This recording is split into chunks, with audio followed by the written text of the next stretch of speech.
palavra de Deus, através do apóstolo Pedro, e não é a única vez que vai aparecer, mas ele deixa bem claro. 1 Pedro, no capítulo 5, versículo 8, ele diz que o diabo é o nosso adversário. Sede sóbrios e vigilantes. Ele está falando para você ter medo? Está falando para você ficar em casa em pânico, preocupado com o que o inimigo vai fazer ou pode fazer?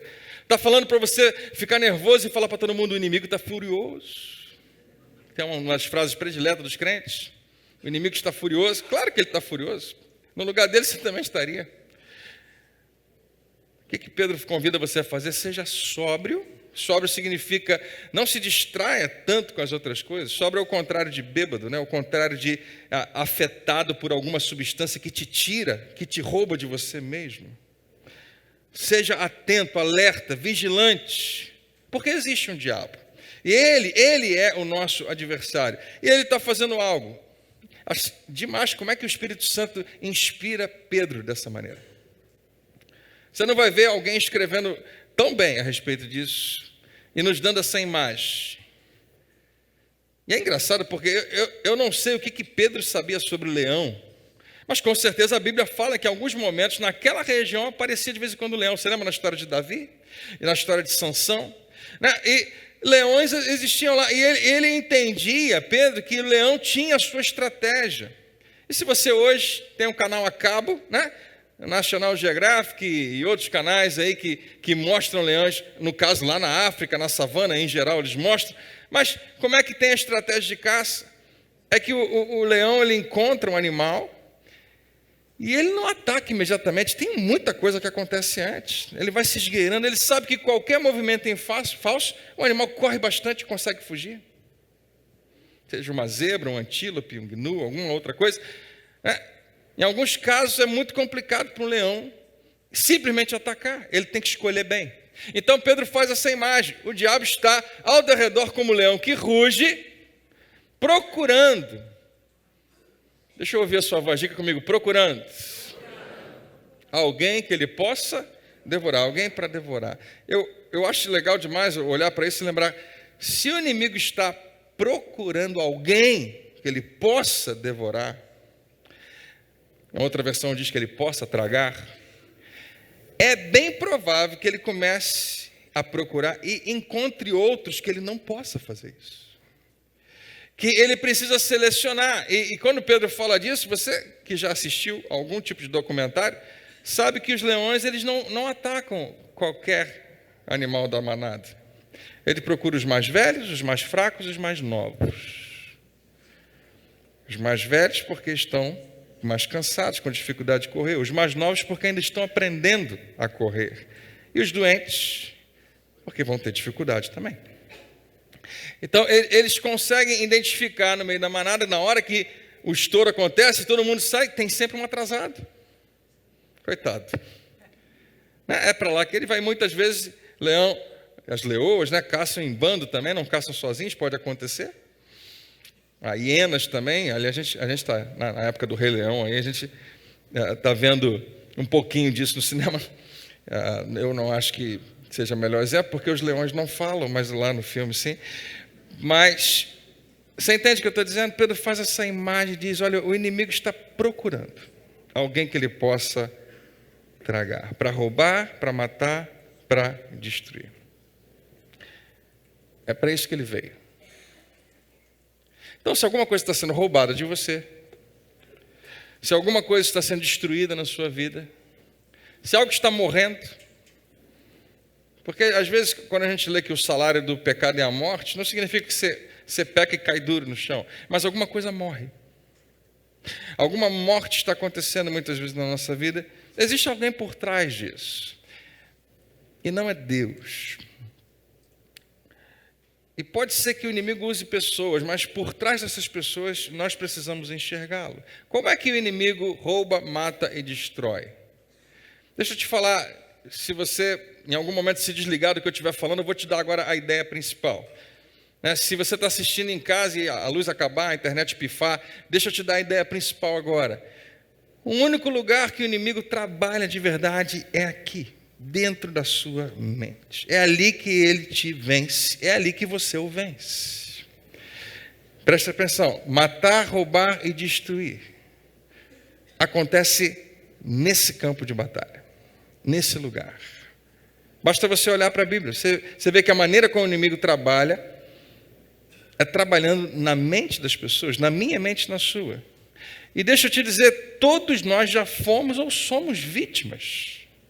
Nenhum de nós aqui pode dizer, nunca conseguiu. O diabo nunca conseguiu fazer nada comigo. Não é verdade. Com certeza você já experimentou alguma investida dele e foi derrotado. Não tem problema, faz parte da sua história. O único que venceu tudo foi o Senhor Jesus. Graças a Deus. Porque por causa dele ser o vencedor, ele nos faz mais que vencedores nele. Como é que o inimigo faz isso? De que maneira ele rouba, mata e destrói? Ele atua na nossa mente com essas 3 armas principais. Talvez você encontre algumas outras, mas é através da tentação, da acusação e do engano. Então, como hoje a minha missão é ajudar você a desmascarar o inimigo, eu queria que você lembrasse que possivelmente isso está acontecendo ou vai acontecer. Possivelmente na segunda-feira, porque na igreja eu acho que o diabo tenta menos a gente. Não sei, mas acho que aqui no ambiente da igreja, no domingo, tem menos tentação. Mas amanhã, possivelmente, isso vai acontecer. Tentação, acusação e engano. E deve ter outras que eu não botei aqui, com certeza, que você vai identificar. Mas principalmente, você vai ver na Bíblia, ele é chamado de tentador. Ele é chamado de acusador e ele é chamado de enganador. São 3 grandes identificações do nosso inimigo. Tem outros nomes. Alguns deles significam coisas um pouco distintas. Mas eu quero apontar para essas 3. Como é que você vence quando o inimigo vem tentar você? Eu coloquei aqui 2 maneiras de você vencer. Você pode vencer fugindo. Já venceu fugindo alguma coisa? Já? É isso aí. Não é interessante que a gente nunca lembra que fugir pode ser uma vitória? Se você tem a alternativa de perder ou ganhar, mas agora a alternativa de ganhar desapareceu, só tem a alternativa de perder ou fugir, fugir não é uma vitória? É ou não é? Fugir é uma vitória. A gente pensa que não. Para muitos de nós, fugir sempre vai ser uma derrota. Mas existe lugar na nossa vida. Leia o Novo Testamento. Algumas vezes, quando Paulo escreve a Timóteo, escreve a outras pessoas, foge. Interessante. Ele não diz enfrenta. Muitas vezes você vai ter que enfrentar, muitas vezes você vai ter que resistir, mas muitas vezes você vai ter que fugir. Quem é um bom exemplo de uma fuga no Antigo Testamento? José, lembra dele? Né? Sendo tentado pela mulher de Potifar, ela convidava ele todo dia para deitar com ele. Um dia ela agarra ele. Que coisa difícil, né? E joga ele na cama, é agora. E José sai correndo, foge. Até então José estava enfrentando, estava conversando, estava debatendo, estava questionando. Eu não posso fazer isso, eu não posso fazer isso, eu não posso fazer isso. E ela chegava mais perto, eu não posso fazer isso. Daqui a pouco ele está amolecendo um pouco, mas não. Ele sai correndo. E não deu muito certo para ele, porque ele vai ser preso daqui a pouco. Mas ainda assim, nós entendemos e lemos que aquela fuga de José foi uma vitória. Ele venceu na sua integridade, na sua honestidade. Ele venceu o pecado e a tentação. E como isso foi importante. Deixa eu te falar, a gente não enxerga isso. Mas aquele homem, ele é um exemplo de homens. Aquele rapaz, José, é um exemplo de homens que dizem não para uma tentação hoje e Deus pode usá-los amanhã para dizer não para outras coisas. E Deus está preparando e treinando eles para vencer quando a coisa ficar muito pior amanhã. Porque José se torna o governador do Egito. E você acha que as tentações pararam? Você acha que as propostas indecentes pararam? Não, elas vieram com tudo depois. Quando você é governador da maior nação, do maior império, não tenha dúvida, as propostas indecentes vão vir e vão vir com força. Mas Deus sabia que José havia sido treinado para dizer não quando a coisa ficasse complicada. E se fosse necessário, ele sairia correndo. Ele fugiria porque ele não queria pecar contra Deus. Como é que você vence a tentação? Frequentemente nós podemos e devemos vencer fugindo. É outra maneira como Jesus nos ensina a vencer a tentação. Eu acho que em alguns momentos, você vai ver que Jesus, ele se torna recluso, ele se esconde, a gente não sabe explicar o porquê, mas em alguns momentos Jesus sai do meio da multidão. Quando você lê João, você vê que chega na metade de João, Jesus para de aparecer publicamente. Tem uma razão, não é que Jesus esteja, entre aspas, fugindo, mas em algum nível ele está se escondendo. Ele sabe o lugar, ele sabe a posição, mas ele nos ensina, quando o inimigo vem contra ele no deserto, quando você não tem muito para onde fugir, que você precisa resistir. E precisa estar muito bem estabelecido na palavra para resistir. Aliás, como eu disse para você, a minha missão nessa noite, ajudar você a desmascarar o diabo, é fazer você entender que quanto mais próximo de Deus você estiver, mais fácil isso se torna. Jesus estava andando com Deus, estava 40 dias em comunhão com Deus. Quando o inimigo aparece, não pense que não foi uma tentação, foi uma grande tentação. Mas ele vence cada uma delas. Você lembra como é que Jesus vence? Está escrito. Está escrito. Depois lê lá, Mateus capítulo 4, Lucas capítulo 4. O inimigo vem e tenta Jesus com tentações que eu e você achamos que nem é tentação. Você não consegue cair naquelas tentações. Mas para Jesus eram muito sérias e muito fortes. Muito tentador. E ele diz não. E ele se lembra do que Deus estabeleceu. Ele vai lá em Deuteronômio 3 vezes, e vai lá em Números, e fala, Deus falou isso, Deus estabeleceu isso, eu não vou vender o meu relacionamento com Ele para simplesmente resolver um problema rapidamente. Semana passada a gente falou sobre Esaú, né? E a versão da mensagem em Hebreus fala, cuidado com a síndrome de Esaú, querer satisfazer um apetite imediato e transitório, e perder o que Deus tinha de melhor, o dom de Deus. É isso que Jesus estava enfrentando no deserto. A possibilidade de resolver um assunto rapidamente, mas se ele dissesse não, e ele disse, ele tem agora a oportunidade de experimentar algo infinitamente maior e melhor. Amém? Vencendo a tentação.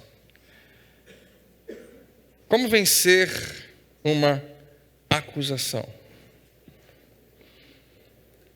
A Bíblia chama o diabo de acusador. Nós não podemos ignorar. Eu acho improvável que essa semana tenha passado e você não tenha se sentido acusado em algum momento. Eu acho que eu consigo entender homens e mulheres, principalmente homens, que como eu, muitas vezes acorda de manhã, a primeira coisa que vem na minha cabeça é tentar entender o saldo da minha vida. Se tudo que eu fiz no dia de ontem foi bom, mas tem certas coisas que eu não fiz, eu falhei aqui, eu errei ali. E a gente acorda de manhã e a primeira coisa às vezes que a gente pensa é, será que eu estou legal com Deus? Duvido que seja a única pessoa, acho que muita gente experimenta isso em algum momento, né? Você pensa e você é acusado. O inimigo chega para te dizer, hoje de manhã eu abri um pouco meu coração aqui, né? E isso acontece o tempo todo comigo, eu não entendo como é que Deus pode me usar, porque eu sou igualzinho você. Né? A gente erra, a gente falha, faz besteira, fala bobagem. E às vezes não é orgulhoso, às vezes não pede desculpas, às vezes, né? E aí depois você se sente mal à beça, você se sente acusado e sobe para pregar. Eu penso, Senhor, como o Senhor pode usar? E como eu falei de manhã, eu vou repetir para você, Deus falou para mim que Ele só usa gente assim. Só usa gente da pior qualidade.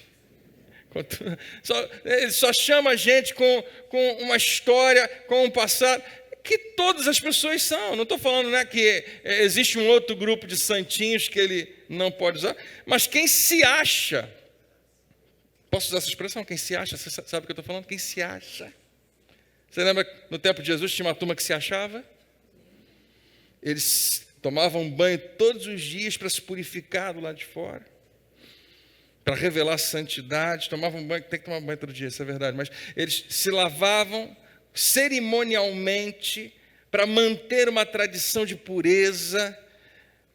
E Jesus fala, olha, a justiça de vocês tem que ser muito maior do que a desses fariseus, porque eles são muito bonitinhos do lado de fora, mas são orgulhosos. Jesus não poupa palavras. O pecado deles é igualzinho de qualquer outra pessoa, só que está escondido. Aliás, qualquer pessoa que acusa outra, em geral, não está em posição de fazer isso. Jesus fala, quem pode jogar pedra? Quem tem direito de acusar qualquer outra pessoa? Todo mundo está na mesma posição. E Jesus é o antídoto perfeito. Enquanto o inimigo vem acusar você de tudo que você tiver feito de ruim. Tem gente aqui que não consegue abrir, tem gente vendo pela internet que não consegue esquecer jamais o que fez há anos atrás. Que não consegue deixar para trás a dor da acusação, da culpa, da condenação, por causa de algo que aconteceu um tempo atrás. Tem outros que conseguem, mas no dia a dia tem dificuldade de acreditar que Deus pode usar você, que Deus pode fazer alguma coisa na sua vida ou através da sua vida, que Deus pode abençoar a sua casa, que Deus pode te abençoar financeiramente, que Ele pode te curar, porque a acusação e a condenação são tão fortes. E André, mas é verdade, eu preciso tomar jeito. Como é que Deus vai fazer alguma coisa na minha vida se eu não ajeitar essa parte da minha vida? Como é que Deus vai me ajudar se aparentemente nem eu estou me ajudando? Eu não consigo largar esse vício, eu não consigo parar com isso, eu não consigo mudar esse hábito, eu não consigo tratar isso aqui melhor. Não é a nossa mentalidade e faz sentido. Mas basta você olhar para Jesus. Uma mulher que acabou de ser flagrada em adultério, João capítulo 8. E Jesus, ele não diz que tudo bem para a mulher. O pecado não foi tão grave assim, não, foi muito grave o pecado. Está tudo errado. Mas Jesus quer chamar a atenção para uma outra coisa. É o fato de que está todo mundo olhando para aquela mulher e achando que é melhor do que ela. Essa é a grande questão de João capítulo 8. É a comparação que eu e você fazemos o tempo todo. Há homens que descobriram que não tem tanto problema pecar em alguns pecados, porque as pessoas que eles mais admiram também pecam aquele pecado. Que opção eu tenho, pastor André? Meu pai fez isso a vida inteira. Como é que eu não vou fazer também? Não, e nem é comigo que você trata disso, mas supondo que você estivesse conversando comigo, mas nós encontramos várias justificativas para fazer o que a gente quiser fazer, mas quando o outro faz, você vai amanhã ouvir, você vai ligar o rádio, você vai ver a televisão, você vai abrir na internet, você vai ver notícias que você vai ficar com raiva de pessoas que estão fazendo coisas horrorosas e hediondas, e nós vamos julgá-las, e nós vamos condená-las, e nós vamos sentenciá-las, como se estivéssemos nessa posição. Jesus chega para aquela mulher, no final da história, e pergunta, quem te condenou? Porque Jesus, quem te condenou? Acho que vai ser essa pessoa. Né? Se for ela, fala depois comigo. Eu acho que eu sei quem é. Mas preste atenção. Onde estão os teus acusadores, mulher? Quem te condenou? Você lembra o que acontece antes disso? Jesus, vamos matar essa mulher porque ela é adúltera. Moisés falou que ela deve ser apedrejada aqui. Todo mundo pegando pedra na mão para acertar na mulher. Que é uma coisa horrorosa, mas era justificável. Ela merecia. Está destruindo uma família, está destruindo uma casa. Vamos acabar com isso, vamos cortar o mal pela raiz. E Jesus falava, ok, vamos lá então, vamos começar com quem não tem nenhum pecado. Se você não tiver nenhum pecado, você pode atirar uma pedra. E eu dou graças a Deus que o Espírito Santo estava envolvendo aquelas pessoas de alguma maneira, porque quando Jesus fala isso, não tem nenhum maluco ali que acha que não tem pecado. Porque senão alguma pedra poderia ter voado naquele momento. Ia ser horrível, né? Eu não tenho pecado. Claro que tem, todo mundo tinha. Todo mundo solta as pedras e vai embora. E Jesus fala para ela, cadê os teus acusadores? Ninguém te condenou? Ela, não, Senhor, ninguém. Jesus fala, nem eu.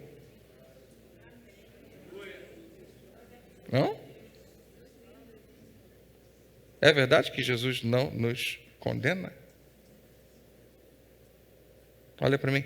É verdade que Jesus não te condena? Se Ele é o mesmo ontem, hoje e eternamente, você não vai encontrar Jesus condenando ninguém. João 3,17. Porque Deus enviou o seu Filho ao mundo não para condenar o mundo, mas para que o mundo fosse salvo por Ele. Quem te acusa muitas vezes é você mesmo. A Bíblia fala, se o teu coração te acusar, ainda assim você tem um advogado junto ao Pai. Você deve buscar nele a sua absolvição. E ele é poderoso para fazer isso. Muitas vezes palavras que nós declaramos ou que outras pessoas falam podem nos condenar. A Bíblia fala sobre isso. Pelas tuas palavras serás condenado, pelas suas palavras serás justificado. Mas só há um que a Bíblia diz que é o acusador. E a Bíblia é muito legal como a Bíblia fala a respeito disso. Como é que você vence a acusação? Firmando a sua vida na realidade da justiça de Deus. Mais uma vez, se você não quiser ter comunhão com Deus, fica muito difícil você vencer o inimigo. Fica extremamente complicado você vencer tentação, acusação e engano. Mas quando você se aproxima de Deus e realmente quer ter comunhão com Ele, você coloca os seus olhos na palavra, você medita no que Deus estabeleceu, você vence. Olha como é que a Bíblia coloca, Paulo escreve aos Coríntios, Deus tornou Jesus pecado por nós. Olha, Deus tornou pecado por nós aquele que não tinha pecado, o único que não tinha pecado, o único. Para que nele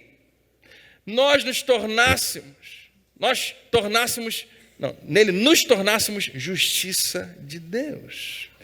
Olha bem aqui nos meus olhos, Deus disse que você não é pecador, você é justiça de Deus. Essa é a sua classificação no reino espiritual, se você está em Cristo. Quem está em Cristo? Quem está em Cristo aqui, diga aleluia. O que significa estar em Cristo? Significa que um dia você creu em Jesus. Bastou isso. Você creu que Ele não apenas é uma pessoa real, hoje de manhã a gente falou um pouco sobre isso. Quem é Jesus para você? Não apenas Ele é um excelente pregador, não apenas Ele é um profeta, Ele é o Filho de Deus e Ele se entrega em meu lugar e em seu lugar. Se você crê nisso, a Bíblia diz que basta isso para você se tornar um filho de Deus, para você ser mergulhado, batizado em Jesus. E agora você está nele. Você está envolvido por ele. Significa que com tudo que você tiver de bagagem, tudo que você tem na sua história, com todos os males que você tenha cometido, que nenhum deles surpreendeu Deus, Ele já te amou quando já sabia que você ia fazer tudo de errado, e a mim também. A Bíblia diz que mesmo quando nós éramos pecadores, Deus enviou Jesus para nos salvar. Ele não esperou você se acertar todo, Ele não esperou você conseguir se purificar sozinho, completamente, para finalmente, agora você merece ser salvo. Não, enquanto éramos pecadores, Ele veio, Ele nos salvou, e agora você está nele. Se você está nele, você se tornou justiça de Deus. Não a sua própria justiça, ela não ia ser suficiente, justiça de Deus. Esse versículo traz esse contraste entre essas duas possibilidades, pecado e justiça. Deus tornou o pecado Jesus, aquele, diga comigo, aquele. Quem é aquele? Aquele que não tinha pecado, Jesus, para que nele eu fosse transformado. Mais tarde, Paulo vai escrever. Está errado? Obrigado. É verdade. Está aqui 2 Coríntios, aqui está primeiro. Vamos lá. Quando Paulo vai escrever a respeito disso aos Romanos, ele parece que no capítulo 7 começa a desabafar um pouco do contraste emocional que isso traz. Você lembra daquela história que Paulo escreve? Gente, eu não me entendo. O bem que eu queria fazer, eu não consigo fazer. Eu sei que eu tinha que fazer o que é certo e não consigo. E o mal, que eu sei que eu não posso fazer, que eu não quero fazer. Quantos aqui querem fazer mal? Quem quer fazer? Levanta a mão. Quem quer fazer? Ninguém. Mas eu vou lá e faço. Por quê? Eu não conheço nenhuma pessoa que premeditadamente queria fazer o mal. Quando você para pensar, não posso fazer, não devo fazer, mas vai lá e faz. Paulo diz, eu não entendo. E talvez ele esteja falando dele mesmo, talvez ele seja apenas uma imagem que ele quer provocar para eu e você pensarmos e nos identificarmos, não importa. Com certeza Paulo também tinha suas crises. No final do capítulo 7 ele coloca da seguinte maneira, miserável homem que eu sou. E ele fala o que eu queria falar, o que você queria falar. Como Deus pode usar alguém assim? Como Deus pode fazer alguma coisa na minha vida? Miserável homem que eu sou. E ele faz uma pergunta: quem me libertará do corpo sujeito a esta morte? Que jeito tem para mim? Esse é o penúltimo versículo do que nós chamamos de capítulo 7. Paulo está escrevendo isso sem números, né, de versículos e capítulos, mas ele está escrevendo. E os versículos todos que vêm antes, é ele dizendo: eu não me entendo, eu não sei por que é assim, eu não sei explicar por que o pecado faz isso comigo, por que os desejos fazem isso comigo, por que eu tenho esses apetites errados, por que eu faço o que eu não queria fazer, miserável homem que eu sou. Autopiedade, autocomiseração. Coitado de mim, por que eu sou assim? Eu não mereço nada de Deus mesmo. E o versículo seguinte diz assim: graças a Deus por Jesus Cristo nosso Senhor. E ele fala: de modo que com a mente eu próprio sou escravo da lei de Deus, mas com a carne da lei do pecado. Ou seja, Jesus faz algo por mim que eu não consigo fazer sozinho. Graças a Deus por Jesus. E ele continua escrevendo. E a gente chama do capítulo 8, mas para ele é só mais uma linha. Ele continua escrevendo o capítulo 8, versículo 1, e diz: portanto, agora já não há condenação para os que estão em Cristo Jesus. Quem está em Cristo, diga amém. Amém. Deus quer que você lembre disso hoje. Não há nenhuma condenação para aqueles que estão em Cristo Jesus. Por quê? No mesmo versículo: por meio de Cristo Jesus, a lei do Espírito de vida me libertou da lei do pecado e da morte. O que Jesus fez na nossa vida foi uma transformação total. E existia uma lei operando na minha vida implacável, a lei do pecado e da morte. Mas em Cristo, a lei do Espírito da vida vence essa outra lei. Que alguém diga glória a Deus. Assim, como é que você vence a acusação? Você precisa meditar nessa verdade. Você precisa andar com Deus para ser lembrado disso o tempo todo.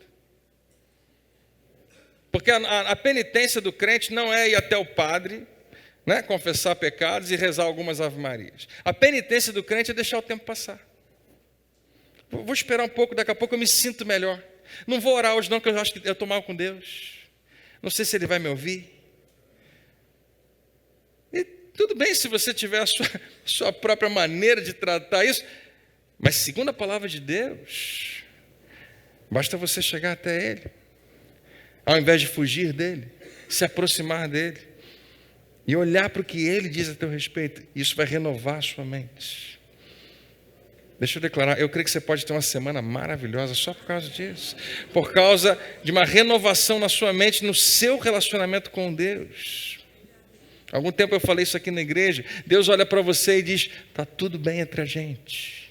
Está tudo bem entre a gente. Você não precisa ficar preocupado com essa parte. Está tudo legal. E como a gente quer que esteja tudo legal entre a gente. Entre eu e Deus, entre você e Deus. Mas há um inimigo que vai fazer de tudo para você esquecer isso. Você sabe por que a gente se sente condenado? Porque nós acreditamos em algum momento que o nosso pecado é mais poderoso do que o sangue de Jesus. Que a capacidade que eu tive de pecar e de continuar pecando é maior do que o poder que o sangue tem sobre esse pecado.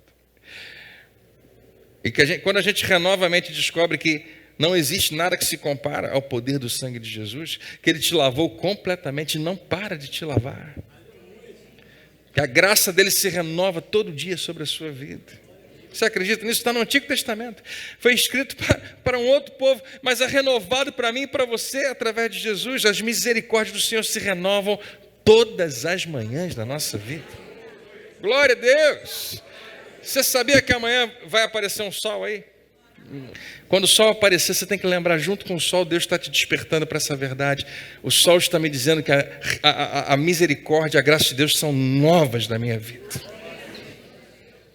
O dia vai amanhecer para lembrar você que Deus está dizendo para você: filho, vamos embora, tem mais um dia pela frente, é um novo dia. Mas e tudo que eu fiz? Não, tem uma nova chance para você, uma nova oportunidade, está tudo renovado. Não perca o que Deus está fazendo na sua vida.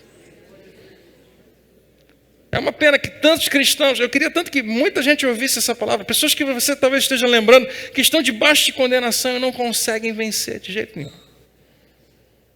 Tem pessoas que nessa igreja não querem participar de um ministério por causa disso. que não querem tomar ceia por causa disso, que não estão preparados para se batizar por causa disso. Frequentemente eu converso com alguém que diz: pastor, eu estou pensando em me batizar, mas eu acho que eu não estou preparado ainda. Quem foi que ensinou isso para a gente, que tem que ter preparo para se batizar? Deixa eu te desafiar. Alguém te ensinou isso? Que para se batizar tem que estar preparado? Deixa eu te dizer, eu acho que alguém ensinou. Eu acho que alguém difundiu essa ideia, e ela é uma das coisas mais famosas na igreja evangélica. Para você se batizar, você tem que estar preparado.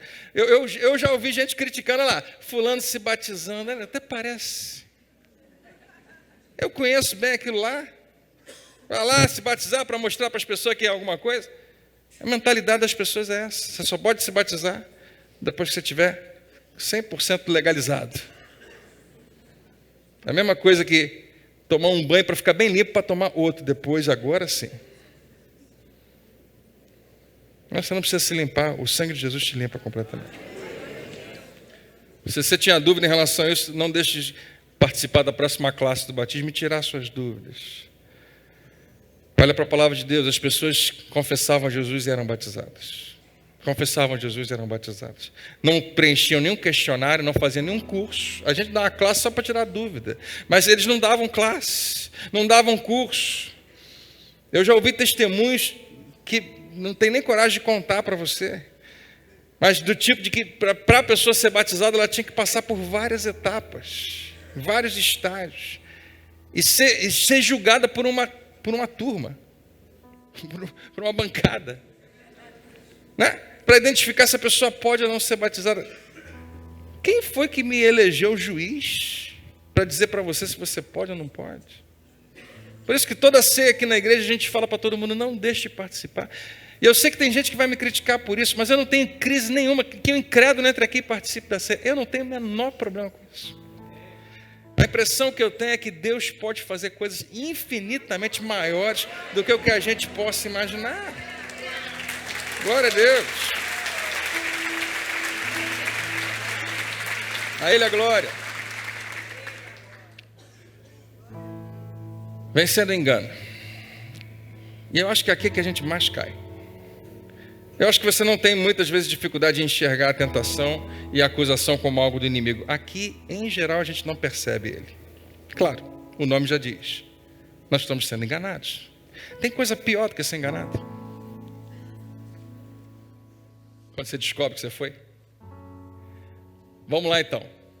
Todo mundo, bem honestamente, sem o menor orgulho, levanta sua mão se você já foi enganado. Legal. Eu fico bobo que algumas pessoas não levantam a mão, não fazem a menor ideia. Não, pastor, se eu fui, eu não sei. Então tá. Eu fui enganado diversas vezes, dezenas. Mas pelo menos 5 vezes foi muito grave. Muito grave.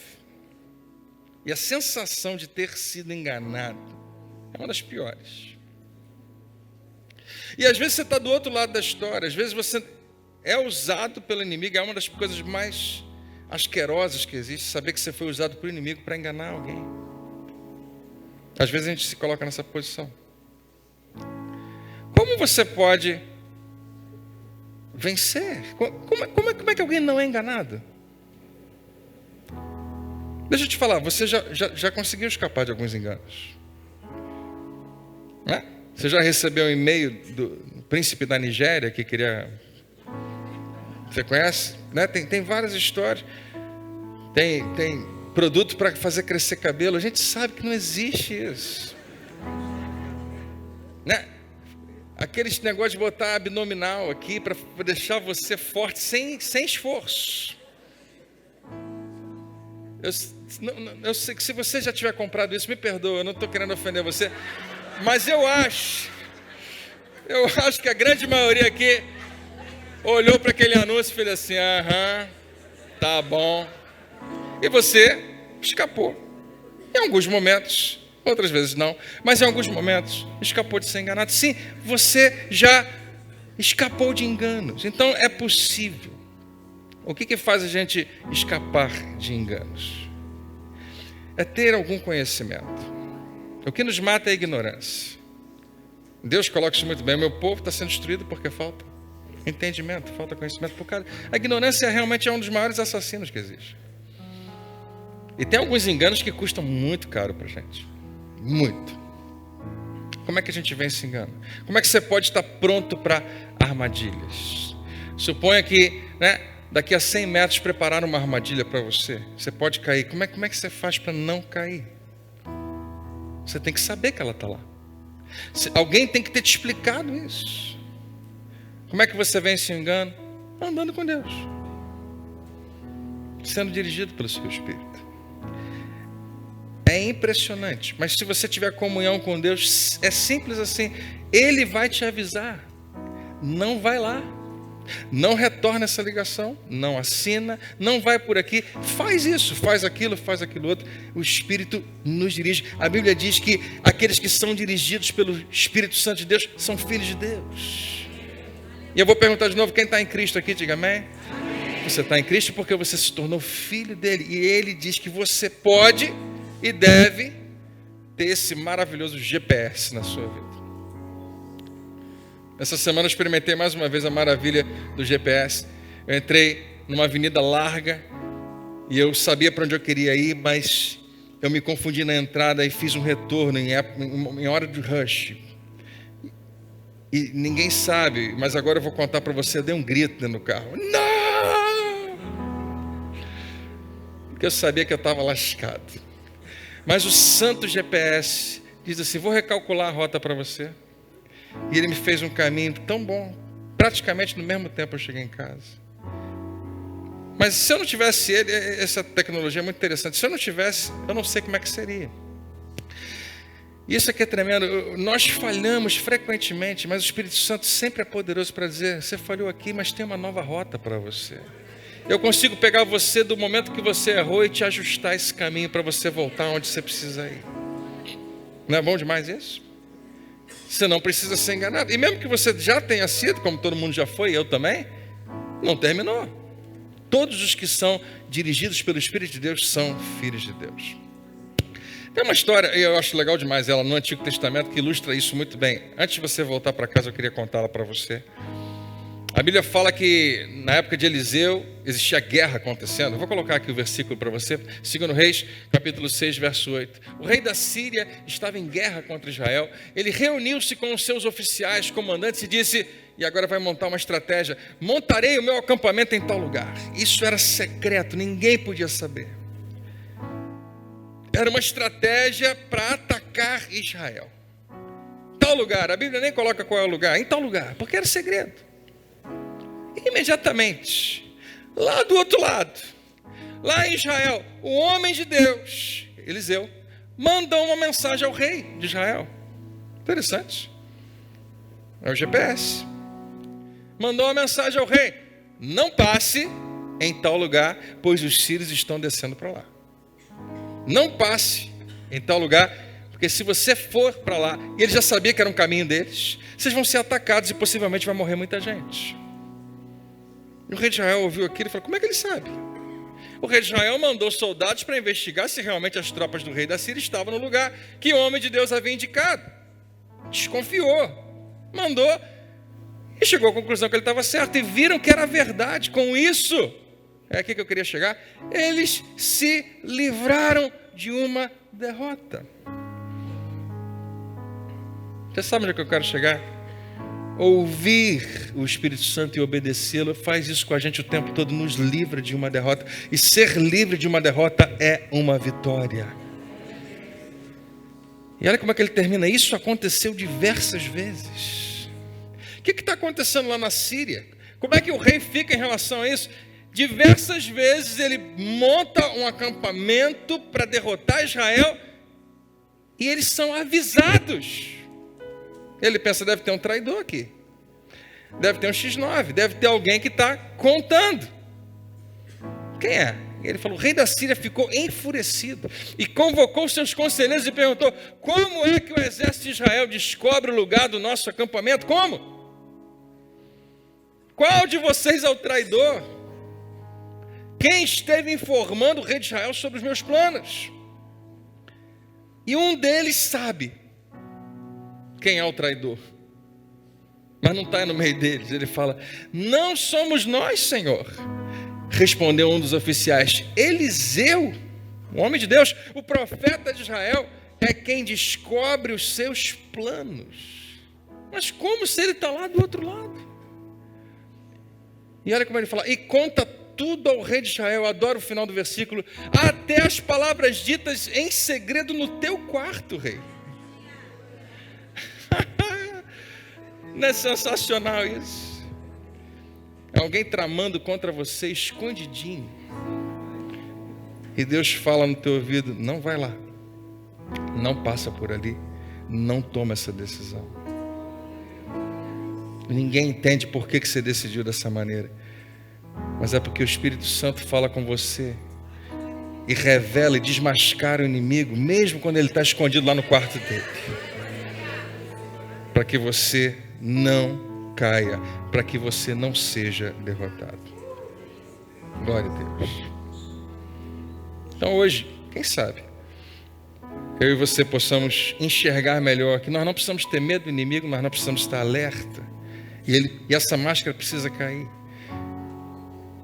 Esse é um daqueles cultos que eu sei que o diabo não queria de jeito nenhum que acontecesse, que você nunca ouvisse nada disso, embora você já saiba, mas você está sendo lembrado dessa verdade.